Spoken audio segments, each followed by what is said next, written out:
Alright guys, hello everyone, my name is Vileskin.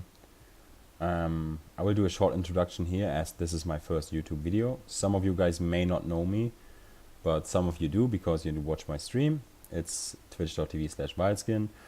I am playing Path of Diablo, been playing this for 2 years now. I started playing Diablo back when it released. I think I was 8 years old back then, and ever since I've been playing this, 2001 I think.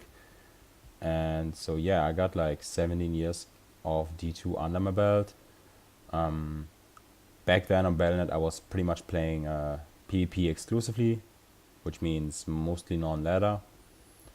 And ever since I discovered PoD like 2 years ago, I'm totally into it. And this will lead me to my first question. What is PoD? And this is what I'm gonna explain. PoD is the short for Path of Diablo, which is like a combination of some features that, for example, Path of Exile specifically adds, and also Diablo 2. So PoD is a quality of life and balance mod for D2. And it's free to play, but you need the original game key to install the base game, and it's super easy to install. I will link the website of Path of Diablo down below, and we are going to have a ladder reset on the January 18th, and it's gonna be big, so maybe someone sees this video and thinks that he wants to start, and this is like the perfect time to start, guys. So the next thing I want to cover is why do I and many other play Path of Diablo over D2 Battle.net. So let's talk about all those quality of life features. So first of all, we have something really cool, in my opinion, which makes farming so much easier. It's called loot filters. This is something we adapted from Path of Exile. So you have the settings thingy in Path of Diablo here, and you go to loot filter, and I'm gonna turn mine off real quick just to showcase how it looks like without. Try to find a big pack of mobs where actually some shit drops. That's not enough. I want like a big pile of shit. As you can see here right now, many of you guys being somewhat experienced with the game, you would see like a Scroll of Town Portal, you would never pick this up. Those potions you would probably not pick up, maybe some of them, but especially not greater. And this magical flail, no one picked this up, let's be honest. So what loot filters do now is they make it way more easy to actually see stuff that is good, or at least has the potential to be decent, which would be now like this super health potion. It's like a big word, which can like be, if there's like really much stuff on the ground, it can be super hard to actually find stuff. So this makes it short and easier. This town portal scroll is like disabled, and also this flail, you do not see it on the ground. You can turn them off and on and off and whenever, and you can fully customize them. It's like an editor file where you can fully customize what you want to see, what you don't want to see. Also, you can the loot filters have something with the levels added. So, for example, as a level 1 character, you see way more than like a level 90. So you see that this ruby is now, for example, just a ruby, and you see the item level. For socketed items, you can see the sockets of an item already on the ground. You don't have to pick it up and check. This makes farming just so more easy. So you can see now all the potions and stuff like that. So yeah, loot filters. The next thing, what we have is this big inventory. So what this big inventory means is, some of you guys may think now, yeah, you can put all the skillers in here and they'd be like super OP, but you can't. Only this bottom 40 slots as the original inventory of D2 are meant to be for charms. So as you can see, They put it up here, it adds 100 level to its requirement, so you cannot actually use it and don't get benefit from it. So only those 40 slots work for charms. You can see it's like slightly different color. So it's pretty cool because you can still rock a full inventory of charms, but still have enough space to actually pick stuff up. But you can obviously use this as a normal inventory too, but you don't really want to. But this is like something you may want to do in low level, as you don't really have all the charms you want at like level 5 or something. So with greater inventory space, we also have, and this is something many people want, we have a big stash. So here's not something else I want to talk about on loot filter. Good items are very easy to see as they are super highlighted. As you can see, like a burr rune looks like this. So you can actually not miss it. Like a mile rune would look like this. You know? Super easy, super cool. The next thing I want to talk about is self-muling. As it's not allowed to run multiple instances of this game. So I could probably like make this game right now. Then you have the timer over here. All you gotta do is wait 30 seconds in this game and it's perm.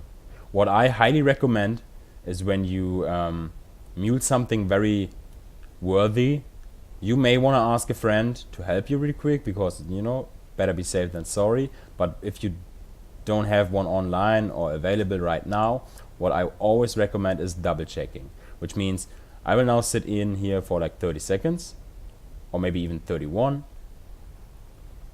Then I'm leaving the game, then I'm coming back, double checking if it's already open, or if it's still open. It is. Now I can just leave the game and rejoin the game, and it's still there. So this makes muling so much easier. And the next thing I want to talk about is the quality of life features of keybinds. So as you guys may know, you have stuff in your inventory. On original D2 you had to put like everything like this, you know. We don't have to do that on PoD. What you want to do is like you simply shift right click and it moves into your stash. What you can also do is like control right click, which means to the ground. Really cool feature in my opinion. And also we have shift control right click, which means cube, sorry. Now I've been hovering over this orb of corruption, and I know many of you guys may want to know what this is, and I will come to this in a bit. So stay tuned. The next thing we have, for example, is auto party. As I join this game here, I have a friend in here, automatically invites me and accept the party. Also for hardcore, it automatically enables my body to be looted by him and his body to be looted by me. Sorry. Someone may ask like, yeah, you know, maybe someone will steal my stuff. No, never happened to me on PoD. People on PoD don't steal stuff. Also, it's bannable. If you have proof, this guy will get banned like right away. On this mod, the like moderators and the guy who created this, big shout out to Green Dude here by the way, they care about the community. They take care of stuff. So what we also have is like we have advanced character stats. That's the next thing I want to talk about. So on original D2 you would have to be like, oh, this 10 FCR, that's 20, so it's 30, that's 50. I mean, it's not hard to calculate this, but we don't have to do this on PoD. You just press a button and you have this advanced character cheats. You can see your res, even your overcapped res. You can see your increased cold damage, for example, your cold pierce. You would see your magic find, your gold find, your physical damage reduction in percentage, your light absorb, crushing blow, deadly strike, pretty much everything you want to know, and your FCR, your FHR. It's pretty cool, and it's just easier to take care of this. So default button would be 8. I have it put on 9. And pretty cool thing.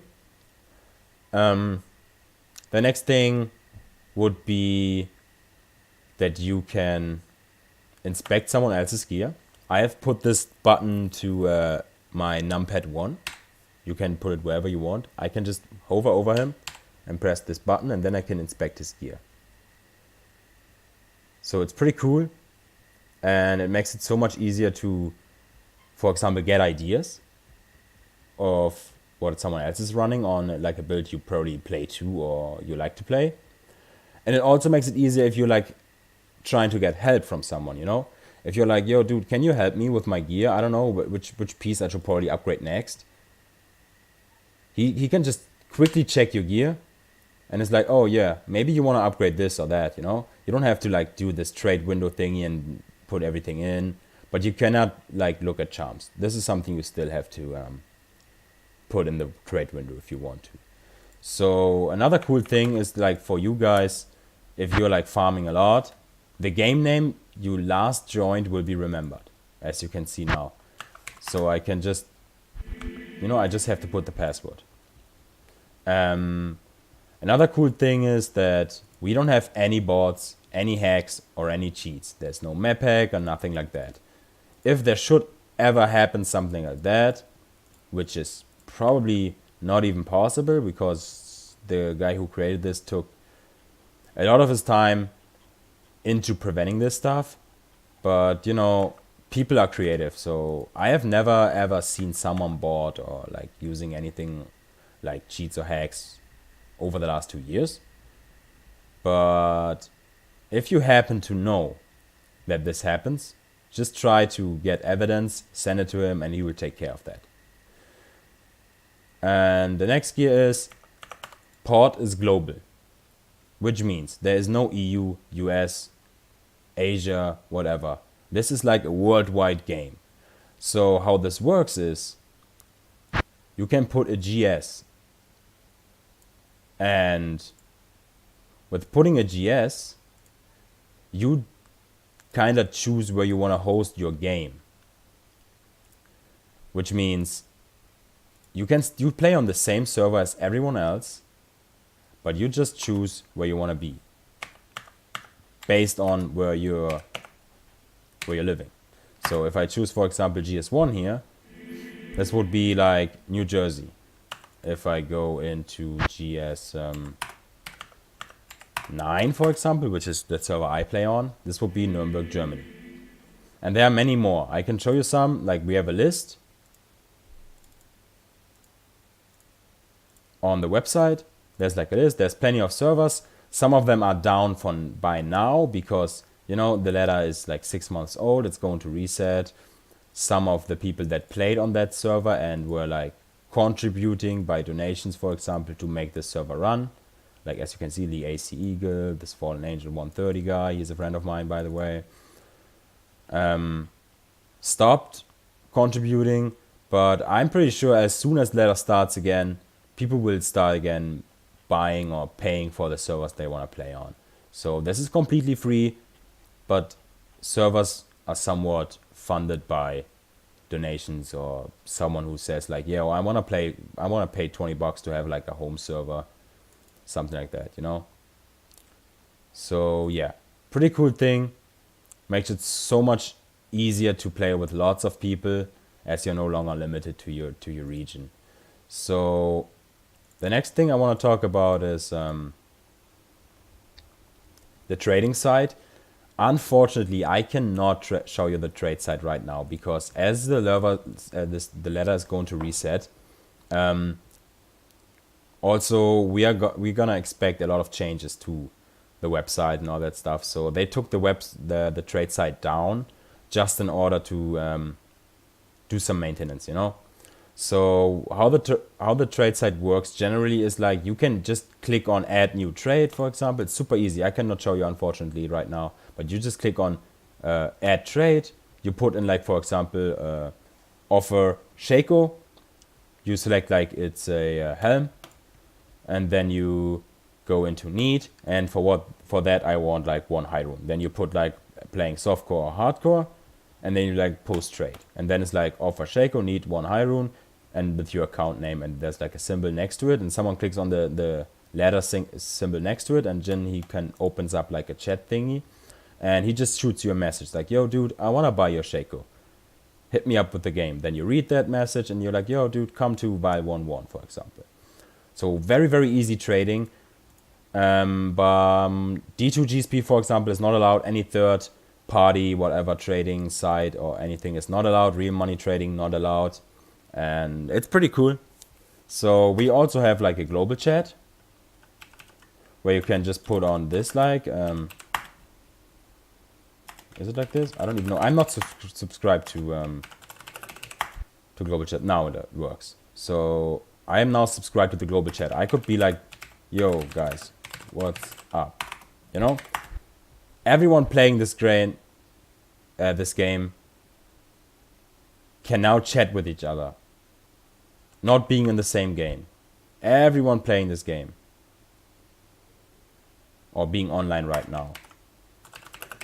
Pretty cool thing. You can just put chat off and you no longer see what everyone types. I turn it off personally just because I don't want to see like people typing all the time, you know, like spamming my game. So the next thing, something really cool is, for example, if you like to farm cows, you are more than welcome on PoD.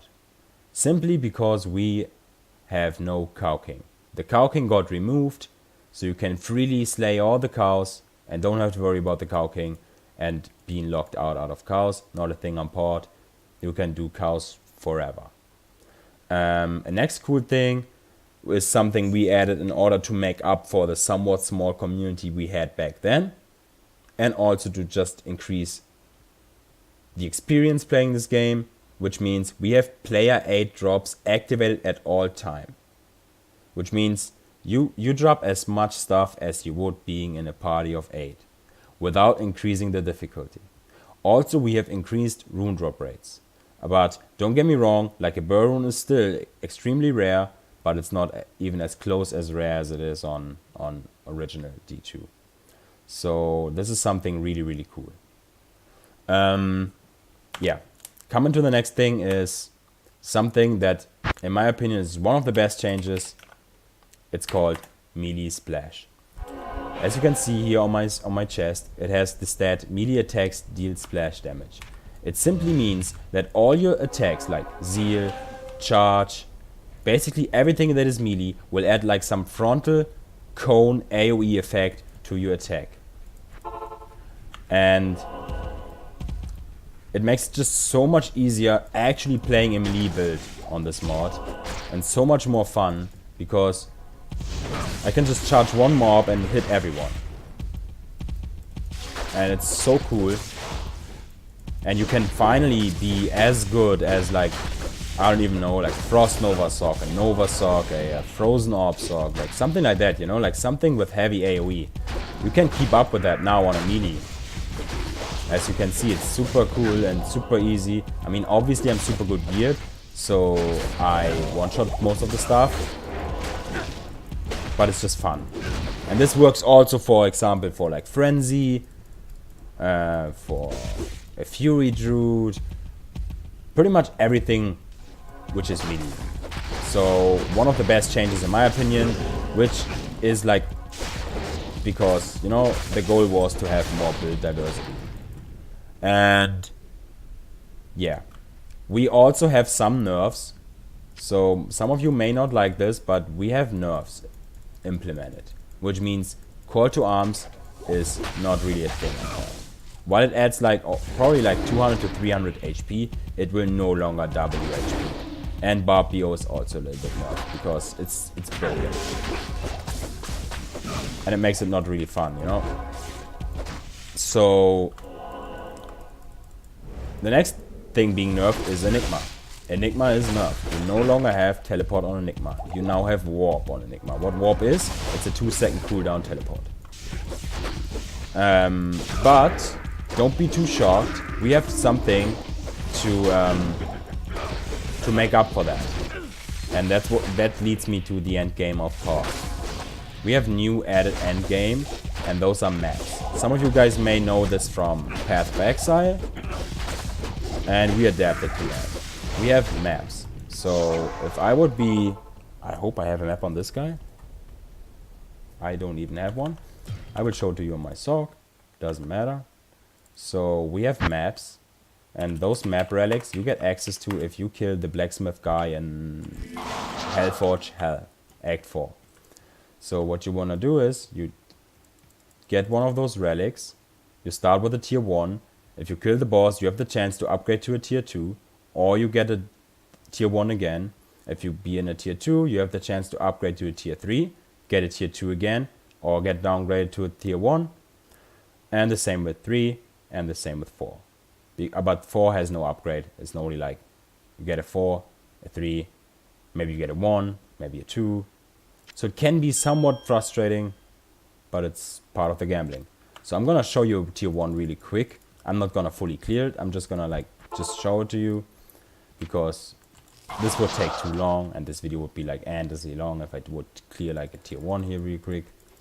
I'm just gonna show it to you. So as you saw, you enter this area in Act 5. You have to be level 80 to enter maps. Then you right click this and you get teleported into this zone. And this zone is like a really, really big zone filled with mobs, all 87 or higher. And you can just farm here. This is why you don't need an Enigma anymore, because you can just charge through this, spin through this on a whirlwind barb, walk through this on an assassin, you know?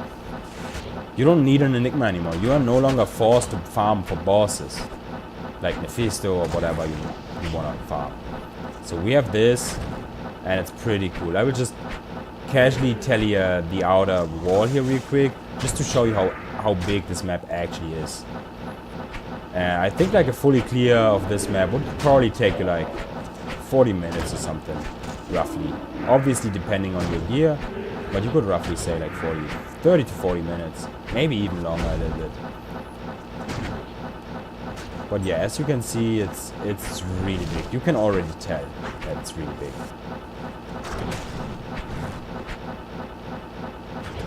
I don't even know where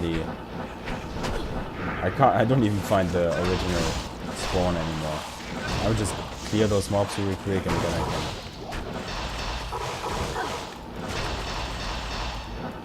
So as you can see, the map is really big. And it's something really cool. And the mob levels go up to level 90. Tier 4 is level 90. So for example, like dropping like a Grand Charm from a level 90 map would be like 93. So pretty high level, good chance to get good mods on. And yeah, it's really big, really cool. And the next thing we have added to the game is our declone is completely changed. It will no longer spawn randomly because of setting SOJs to a vendor or something like that. The Annie is now like a small type of dungeon, I would say. And it's a 2-stage fight. Super hard, super scary, super fun. And that is considered end game, because it's really scary down there. I will also upload a video of that, because I am somewhat specialized doing those fights. That's what I kind of do. I like doing that. I'm offering services doing that. And I've gathered a lot of experience with the declone fight over the last 2 years. So it may look not as hard when I'm doing it, but it's still hard. You will see. I will upload videos of me doing declone fights. I did plenty of times on stream on different builds. Unfortunately, I've only like recordings of 2 different builds, but you get the idea if you watch the video. So yeah, this is roughly everything I kind of have to talk about when it comes to PoD. There's also like some minor changes. You know, something like the catacombs got rid of 1 level. For example, it's only like 1, 2, and 3, no more 4. The maggot layer and the Far Oasis got rid of 1 level, so it's only 1 and 2. But those are like minor changes. I didn't want to like talk about too much, because you know, it's not really game changing. So this would probably make the video like unnecessarily long, and I also want to keep some secrets, because there should be something you guys want to discover yourself, you know. And so I'm gonna leave it like that. I could also talk, and I probably should talk, I almost forgot about some spells being changed and added. For example, like a Sork has now freezing pulse. I can unfortunately not show how it looks like, course, I'm not skilled into it, but we have different spells on different class being added. For example, I will show you Immolate. Immolate is a fire sorc spell. It's a really cool one, really strong, and it looks like this. I will show it to you, for example, and then you can see how it looks. It looks like this. It's a really cool spell. It does really good damage later on. Even now with just 50 damage. I mean, I'm level 13. It's really strong, really cool. I can show you some other spells here while I'm talking about some PoD related stuff when it comes to the website. On the website, we have Reddit. We also have a Discord. We also have a wiki, which is being updated by the community, where you can find most of the stuff you want to read up and know about. All the changes, some uniques got changed, for example. Some rune words got slightly changed. So you can read up everything you want to know on the wiki. I'm just trying to find like a mob really quick. So here's one spell that got added on the Paladin, for example. It's called Dash and Strike. It has a 6-second cooldown. It's basically a teleport, which can be used, for example, to get over obstacles. You can use it on allies and enemies, and it's just something neat added to the game for Paladins to have somewhat mobility now. And for example, the Amazon, don't judge my gear, it's a mule. Has phase run, which lasts for like 7 seconds. This is like only 1 point into it, and you can activate it and you get like 30% movement speed. So you can frequently reactivate and have like 30% increased movement speed. For example, the druid, they have flame dash, which is also a teleport. Just because, you know, like, summon druids are a thing on PoD, as you can have all of your summons available at all times. So they got flame dash to reposition them, but you can also use it as a windy druid. And what this does is it starts with like an 8-second cooldown, and every point you put into it reduces like by 0.5. So putting 20 points into it ends up being a 0.5 cooldown, which is somewhat decent. And Necro's got the same skill, pretty much. It's got one called Flame Dash, but it's also a teleport. But there's some stuff that I haven't talked about. But as I said, most of the stuff is minor stuff, which I wanna probably leave for you guys to discover. And yeah, I will probably make more in-depth videos about more stuff, but it's probably not the right stuff to talk about on this video right now, because it would make it like endlessly long. I could probably talk about PoD and what changed for like 2 hours or something, and no one's gonna watch a 2-hour video, let's be honest. So yeah, the Orb of Corruption I talked about, I'm gonna leave that for another video. And you wanna stay tuned. If you really have a question, want us to know something specific, of course you can just ask me. You can hit me up on Discord, come into my stream and ask me. You can leave a comment below. I will answer you guys' questions whenever you want. I am, I would say, pretty knowledgeable about the game, so I am like almost 100% sure I can answer all your questions. So feel free to ask them, and please give me some feedback, guys. You know, this is my very first video. Many people in my stream were like, yo dude, you should make a YouTube series. So I was like, okay, why not? So leave me some feedback. Give me like some thumbs up or down. Probably type something in the comments which I should do better, or which I did good. So I know and I can improve at this point. So for now, I think that's it. And hopefully, I see you on pod, guys. So thank you for watching and have a good day.